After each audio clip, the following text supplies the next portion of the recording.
Speaking of other stuff that doesn't age well, you guys ever go back and watch like old TV?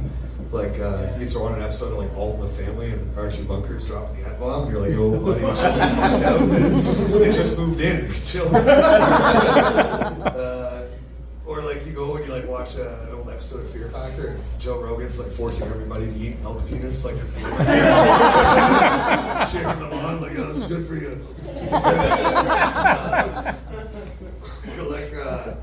Like the housing market's fucked right now. I can tell none of you guys will ever own a house over here.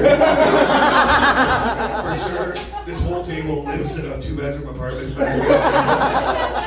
So, like, I know it's fucked, right? So watching things like MTV Cribs, like that didn't age well because none of us are ever going to get that. Now I remember my favorite episode of MTV Cribs was DJ Khaled. I know what you're thinking, guys. A very tasteful house. It was beautiful. Only a few chandeliers, you know, nothing fancy. But he's there, and he's literally like giving the tour, and he's like, "Yeah, this is my pool. We got the water imported from the Bahamas." I said, "This motherfucker. Can you imagine being the contractor to get that call? Yeah, this DJ Khaled. I need 10,000 gallons of your finest fucking crystal blue from the Bahamas." And he's like, "What the fuck? Yeah, sir. No problem. We'll get that for you right away." This guy's hooked up to some fucking drain swamp in Florida. Baby crocodiles into his fucking pool. And, they're. Anyway, he gets back and he's like, "Fuck, that's crystal blue water." You know what I mean? That's exactly what I wanted. And like he doesn't know that it's just because when we paint a pool blue, it gives that color. Never did well with his primary colors. That guy. I had a buddy. He died, but that's not the point. I always thought he was a little bit gay, but I wasn't sure. And so like he tested the waters a bit, obviously.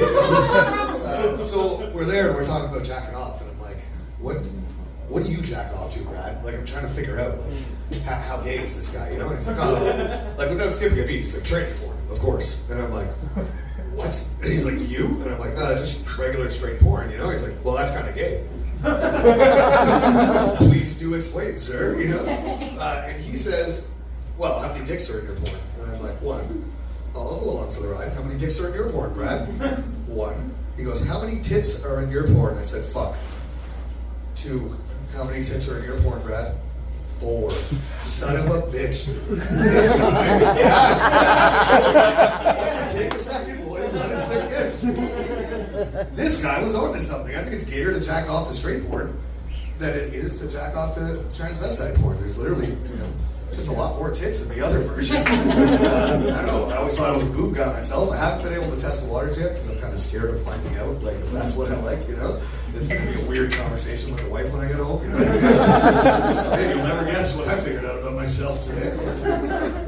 Anyway, you guys ever take those career tests in like high school? They're going to tell you, anybody remember what they got for their career test? What do you get? Taxidermist. Taxidermist. Fucking creepy. You know what I mean? You weren't allowed to have sleepovers as a kid. So I remember like they would never give like really bad ones, you know what I mean? Like they never told somebody you're gonna be a Walmart greeter, you're gonna be a fucking somebody who picks up dog shit in somebody's backyard. Lady, you're gonna be an abortion doctor, don't laugh yet, you know what I mean? What did Hitler's career test say? You know what I mean? So mine was a vending machine restocker. And I'm like, yo, what the fuck? Like I even padded the stats on the test, you know what I mean? Like, that was in my fantasy version of myself, the best job I could get was fucking stocking vending machines. Like imagine if I would have told the truth and they're gonna be like, oh yeah, you're gonna be an amateur stand-up comic in your late 30s. That's it, thank you guys.